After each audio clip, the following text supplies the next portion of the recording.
Sí, pensaba en vivo, ¿no? Muchos términos de la tele, por suerte para nosotros, se fueron metiendo en el saber popular, en el inconsciente colectivo. Pero pensaba recién, ¿no? A veces la gente hace cursos para respirar. Y vos decís, bueno, respirar, tenés que respirar, sí, si no, no estaría acá. Vivir, o sea, todos estamos en vivo. A veces la vida es esto que es, no es un ensayo, es lo que podemos hacer. Pero no sé si la gente toma real dimensión de lo que quiere decir enfrentar un canal de televisión y toda la responsabilidad cuando es en vivo. ¿Qué quiere decir? Porque lee la gente un cartelito chiquito que dice en vivo. Algunos horarios de la tele son en vivo, muchísimos otros no lo son, pero el canal que conducís es en vivo todo el tiempo. Yo lo equiparo a Sin Red. Es sin red, sí, es sin red y es históricamente sin red. O en los últimos años se consolidó todo lo que se fue haciendo en años anteriores. Yo me remito al principio de lo que es América como Canal América, por supuesto, del año 91, donde había un América en vivo de 9 horas que dirigía Marisa Badía con el hermano, y hacían cada 2 horas cambio de conductores. Estaba Luisa Delfino, Mario Mactas en el segundo turno, en el primer turno estaba Luis Fuxan y Cecilia Zuberbuller, después estaba Víctor Hugo Morales y Cecilia Aralatro, y cerraban ese programazo largo Juan Alberto y María Esther Sánchez. Entonces, vos pensás que eso era un programa que duró muy poco tiempo, ponerle 3 meses, y yo siempre pienso que esa fue la simiente en mi cabeza, y durante todo el tiempo que América fue y vino con programas en vivo, con programas grabados, con más entretenimiento, con más noticias, en la búsqueda de la audiencia, lo lógico. Y en estos últimos años que pudimos consolidar eso, yo digo, a mí me habrá quedado aquella historia de América en vivo. Y justo hablaste de Marisa Badía, que venía con la gimnasia de hacer no solamente todos los sábados ese programa inolvidable de Badía y compañía, sino los imágenes de radio que hacíamos también en vivo. Claro, Y eso es... era una persona que te marcaba, digamos, vos veías trabajar a otros, yo siempre vi trabajar a otros para poder ir ¿no? Viendo y diciendo, bueno, inspiraciones. Esta mujer estaba a las 9 horas ella sentada en el control. Entonces, no es sí, me llamaba la atención porque, digamos, también en los primeros tiempos de televisión para mí, América llegó a mi vida cuando yo trabajaba ahí y no hacía televisión, hacía radio y hacía un noticiero de cable. Y bueno, las cosas fueron llegando y bueno, yo fui atrapando todas las oportunidades que me dio la vida. Este libro, que es una autobiografía de una mujer de televisión, ese es el subtítulo. ¿Cómo arranca? En realidad yo no lo pude soltar, Ay, pero gracias. ¿cómo arrancó? ¿Fue idea de quién? Bueno, no tuve la vanidad de hacerme una autobiografía, quiero que sepa, porque a mí me dio como un poco de pudor. Y cuando vino Eliseo Álvarez y me propuso, él estaba trabajando para Editorial Planeta con algunos personajes, bueno, en mi caso con la televisión, con otras personas como Miro Lockett, con el arte y otra gente. Bueno, dice, vamos a trabajar sobre un libro sobre televisión, sobre la historia, en este caso de gente que hacemos televisión en vivo, esta cosa de sin red, etcétera. Bueno, dale. Entonces graba conmigo una serie de conversaciones y en las conversaciones empezó hablando, bueno, la primera pregunta nunca me la voy a olvidar porque me preguntó ¿a qué le tenés miedo? Entonces yo arranqué con que ¿a qué le tengo miedo? Y ahí fue derivando en una cantidad de preguntas que tenían más que ver con mi historia, que pasaba de la niñez a la juventud, a los amores, a las familias, a una cantidad de cosas. Y también llegábamos a la televisión y también hablábamos de los personajes de la televisión. Y cuando me devuelven las de grabación de todas esas conversaciones, encuentro esto que hay mucho más de mí, un poco te desnuda, te deja más vulnerable, porque vos, bueno, contaste un montón de cosas, y pensé, bueno, ¿qué pasa con esto, no? La editorial le puso el título que tenía que ver con mi trabajo, con el canal en donde estoy, con el trabajo que hago y con todo eso que conté.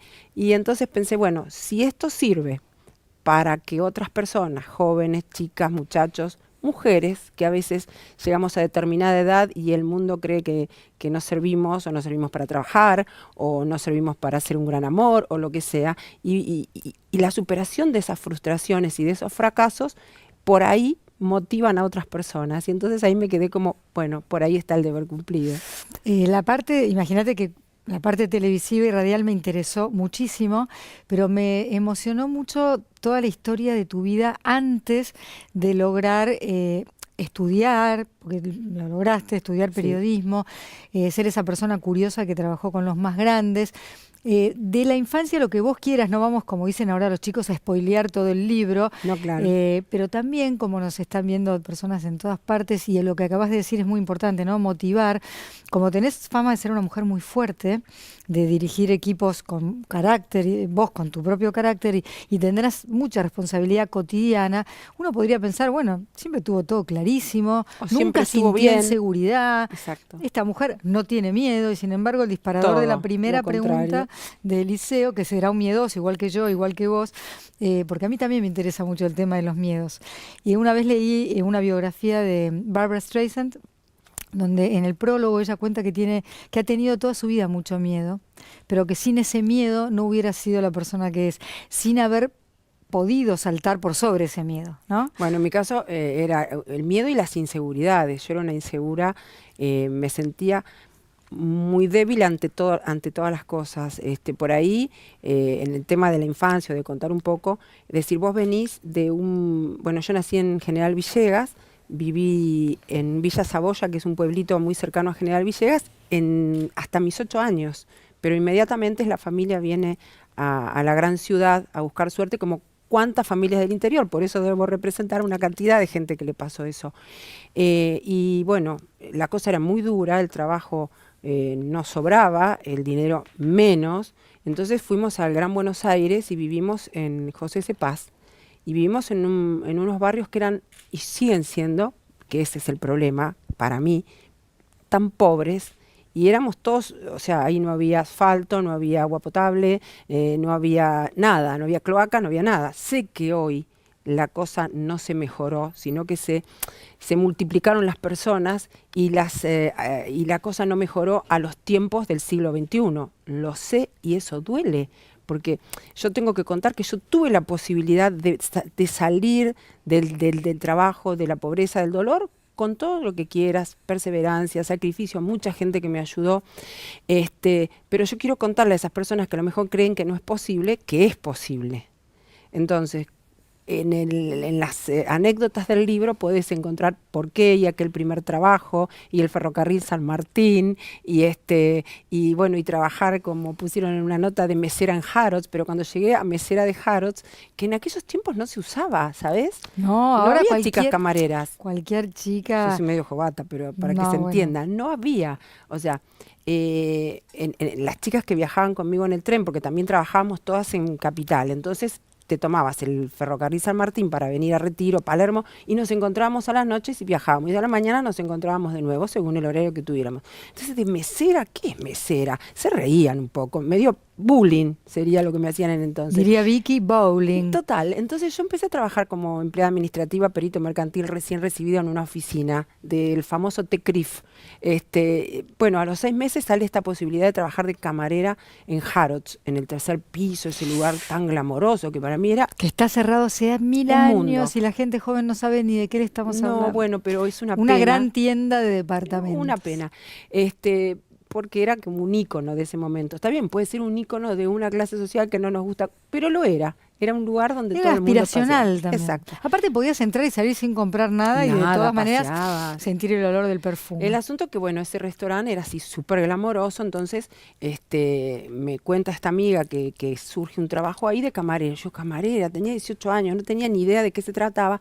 Mi madre en ese momento estaba pasando por un problema de salud y el dinero en casa hacía falta. Entonces le digo a mi mamá que voy a trabajar, pero me dice, por favor, fíjate, porque claro, ahora vos pensás en una nena de 18 años que va a un lugar que... Bueno, entonces aparezco ahí y nos ponen en el subsuelo de un lugar de Harrods a practicar con la bandeja en la mano. La bandeja, que no había que agarrarla con las 2 manos, con una sola, las botellas, una cantidad de cosas cargadas, y lo haces. Y te transformás en una camarera como los mozos de 40 años que trabajaban, que eran mis compañeros, lo hacían. Entonces yo era una más de ellos, con otro grupo de chicas, pero yo era la más joven. Y esa gente fue... Y es para mí de un recuerdo, de una calidez, me trataron tan bien, me cuidaron, porque vos pensás que hoy dejás a tu hija de 18 años y crees que bueno, que está en un mundo de adultos, en un mundo de la gastronomía, qué sé yo, que puede ser una cosa complicada. Y sin embargo yo lo viví de otra manera. Ahí sí conocí a la familia Talamoni y empecé a estudiar periodismo en el círculo de la prensa porque quería estudiar periodismo. quería estudiar periodismo porque leí un reportaje de Roberto Maidana en la revista Gente mientras viajaba en el ferrocarril San Martín y digo, esto debe estar bueno. Son esas cosas, no es que yo era chiquita y quería ser periodista, no, yo iba haciendo lo que la vida me iba diciendo, no tenía, que es otra cosa que también aprendes, pues decís, por ir atrás de aquel sueño fabuloso que tuve de chica o de joven o de adolescente, me pierdo la vida en el medio, porque en el medio están las cosas que puedes tomar. Y después decir, ay, pero yo quería ser maestra y tener 2 nenas, ponele. Eso es lo que yo pensaba cuando iba al colegio. Ni fui maestra, ni fui madre. Y sin embargo, tomé todas las otras cosas que me dio la vida. Pero eso lo puedo decir ahora de grande. En el medio había que pasarla. Sin embargo, fuiste madre de un montón de gente para mí. Y yo también me siento así con mi familia, con mis hermanos, con amigos. ¿Te sentiste siempre muy responsable por los demás? Me siento, sí, me siento muy responsable.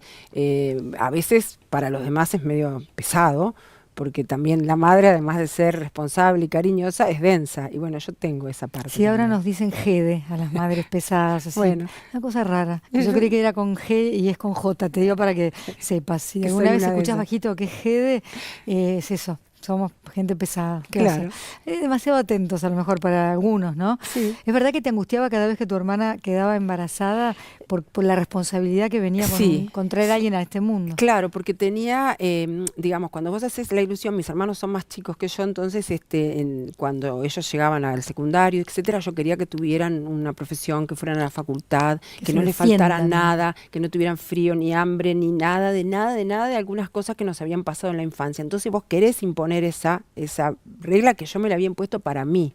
Para mí sí me la había impuesto, eso no tenía que volver a pasar. Y todos los que estuvieran cerca mío, no tenía que volver a pasar nada de todo eso.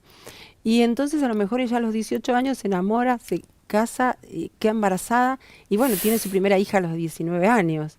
Entonces a mí me parecía que no estaban, en ese momento mal pensaba que solamente era un tema que no iban a poder con ellos a nivel subsistencia, que no tenían los medios, que yo después de grande también entendí que cuando uno es padre, que yo lo que uno reclama que las personas que deciden tener un hijo o varios también estén muy fuertes psicológicamente, que no hace falta solamente dinero para hacer una familia y tener hijos. Pero en ese momento me parecía que todo iba a ser un caos y que no íbamos a poder y que no iba a poder con los niños. Y bueno, tiene 8 hijos, ahora tiene 9 nietos. 8. No te Sí. hizo mucho caso. No me hizo mucho caso y son unas personas increíbles y no pasó ninguna de todas esas cosas caóticas que yo pensaba que podía pasar y que iban a pasar con los chicos y no podíamos, tal vez quisieran que estudiaran. Bueno, todas esas cosas. Yo era medio caótica en el pensamiento y a lo mejor eso me como llevaba, catastrófica, como que tenías sí, un que va a pensamiento. pasar algo y finalmente a lo mejor en esa contención familiar que nos dábamos entre mis hermanos, mi madre y yo, la cosa igual funcionó. Pero eso lo puedo contar ahora con el final de la historia. Claro. Ahí no lo pasaba bien. Y llegaste a trabajar en casas de familia.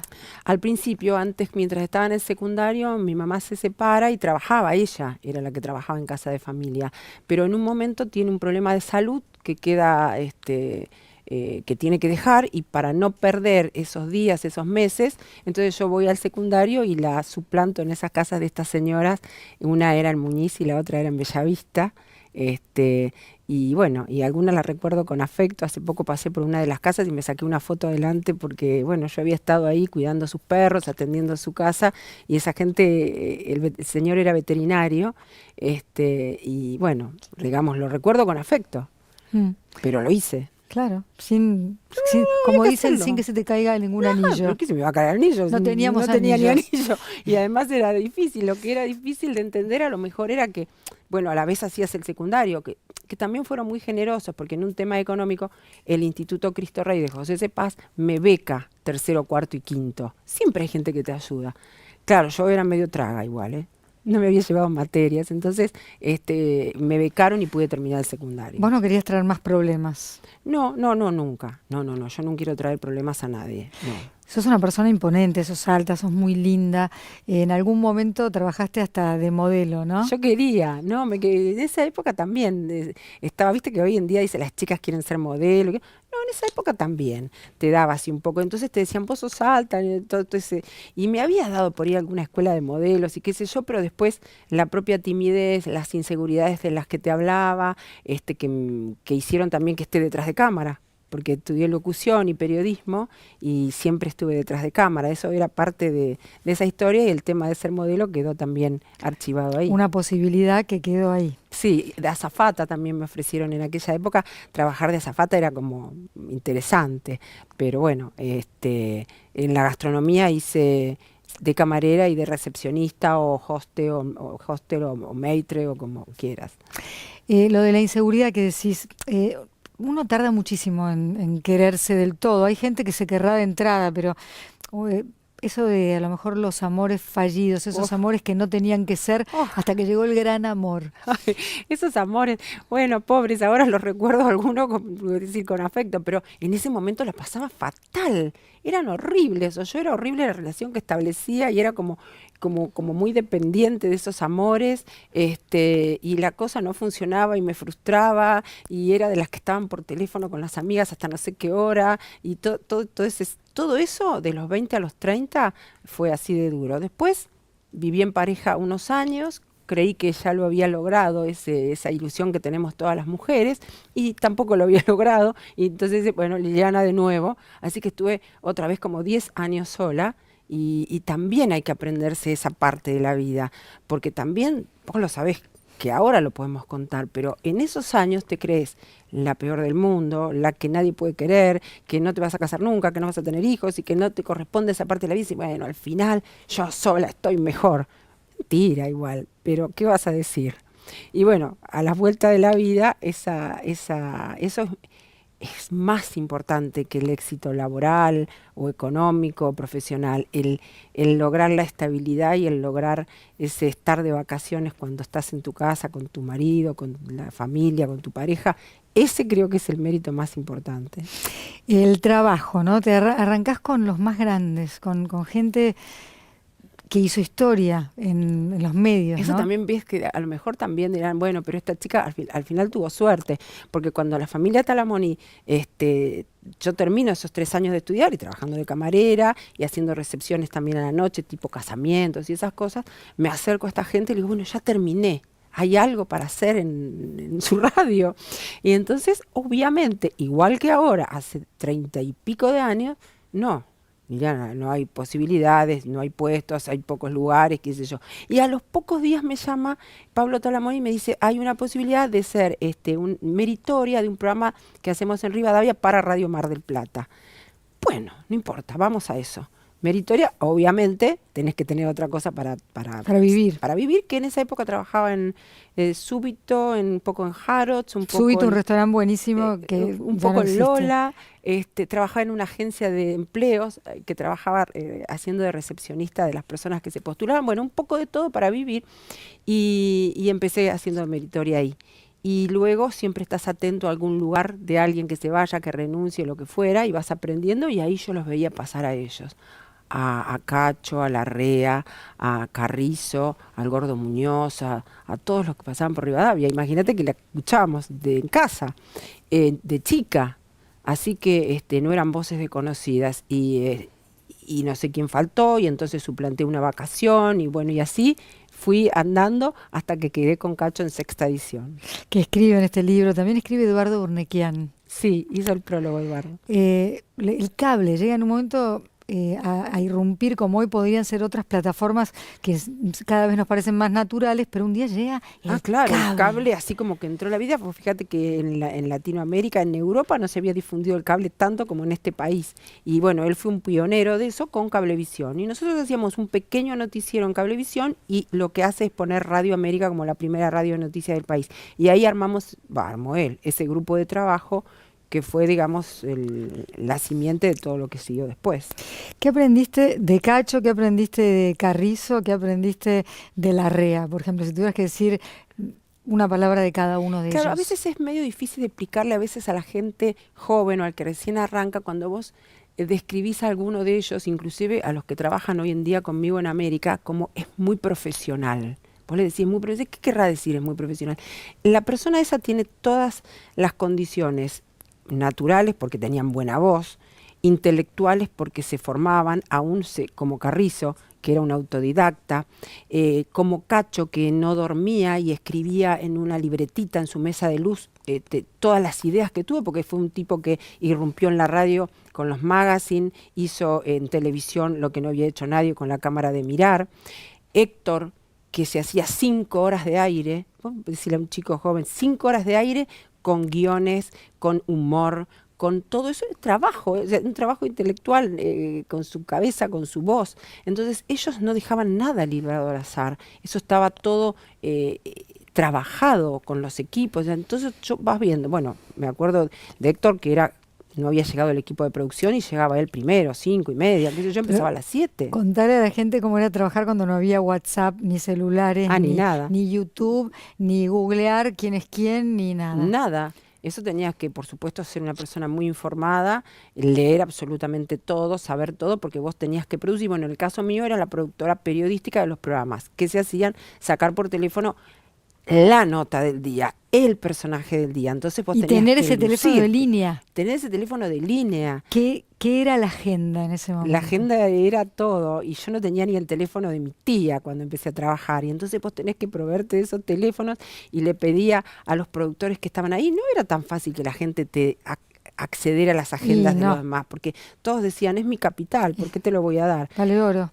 Me costó años. Entonces, conseguir esos teléfonos y conseguir que además ser una persona que convencía al que querías entrevistar, porque no es que toda la gente quiere salir a contar lo que fuera en ese momento. Entonces vas haciendo un arte del convencimiento, de los contactos, de los teléfonos y de todo eso, que era el trabajo primario de producción de radio. Y ellos exigiéndote, ¿no? Ellos eran absolutamente exigentes y ¿Te fuiste llorando alguna vez? No me acuerdo si me fui llorando, pero me han tirado las orejas. Antonio me ha tirado las orejas, Cacho era bravísimo. Te tiran las orejas porque no habías conseguido el entrevistado, porque estabas paveando o porque mandaste un texto. Antes tampoco había WhatsApp ni nada, entonces la gente llamaba por teléfono y vos anotabas y ellos leían eso. Si vos anotabas con letra mala, imagínate lo que te decían. Claro. Pero nunca lo tomé como una agresión ni como un problema que a mí me trajera cualquier tipo de trauma. Para mí era fantástico. Y capaz que un día, pero yo no me acuerdo de haber ido a quejarme. Viste que uno se queja con los amigos, tengo un jefe o un tipo. No, eso no me pasaba. Sí aprendiste, fuiste una esponja en cada lugar. Era esponja con ellos, sí, era esponja con ellos y lo seguí siendo. Después cuando en América, que tuve tantas posibilidades de gente importante del medio que pasó por América, por una cosa, por otra, y después se iban o terminaban los ciclos y yo trataba de todos lados aprender. Cuando vos leíste este libro terminado, ¿qué sentiste, Liliana? Fue medio como... Yo cuando leí las primeras páginas, yo no sabía que lo que había contado me iba a hacer llorar. No lo sabía, que yo tenía eso de llorar por algo que me pasó de tan pequeña y que lo había contado así, que después y después temí por ahí molestar a alguien de la familia o que tomaran a mal las cosas que yo había contado, que eran mi propia historia, pero te involucras a los demás.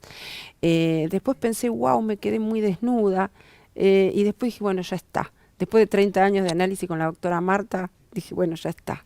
Y esta soy yo, o bueno, parte de mí, y creí esto que te decía al principio, que si pudiera servir a otras personas, está bien haberlo contado. Pero si no, decís, bueno, ¿para qué contaste todo eso? El gran amor llega cuando tenías más o menos ¿cuántos años? Y ya tenía más de 45. Buena edad para encontrar el amor. Sí, sí. Lo que pasa es que era un amor de alguien que yo había conocido hacía 20 años. O sea, cuando estaba en el restaurante, todas estas cosas del restaurante y qué sé yo, y yo estudiaba, etcétera, trabajaba en Súbito, y estaba en un primer piso de la galería en Paraguay, Florida. Entonces, el restaurante estaba así, adentro hay una galería y ahí había un lugar de venta de platería incaica, antigua, qué sé yo. Y había un muchacho ahí que limpiaba los metales, que yo no miraba para ningún lado. Y yo lo veía a través del vidrio y digo, pero qué lindo. Ni me miró nunca. Después, por el grupo de la galería, nos conocimos y formamos parte del grupo de amigos, que yo siempre pensaba, qué lindo, pero ¿qué pensaba? Y no me da bola, porque imagínate, yo era como poquito para él, yo pensaba eso de mí. Muchas pensamos eso de nosotras a veces. Pero no era él el que pensaba eso, porque yo ahora se lo pregunto y me dice, vos sos loca. Bueno, pero yo sentía eso. Bueno, entonces la vida me llevó por otro trabajo, los grupos de amigos a veces se separan porque no coinciden, etcétera. Así que no lo vi por un tiempo, él tuvo su vida, se casó, tuvo 2 hijos y no nos vimos. Y cuando nos encontramos, bueno, yo ya llevaba un montón de años sola y él estaba separado. Y ese que yo había visto que estaba buenísimo, lo volví a encontrar a la vuelta de la vida. Y bueno, ahí estamos juntos. Qué lindo. Sí, eso fue increíble. Si tuvieras que completar esta oración, ¿cómo sería? Liliana Parodi cada noche. Cada noche miro a Ulises y pienso, me saludó, me dio el besito de buenas noches porque se duerme antes.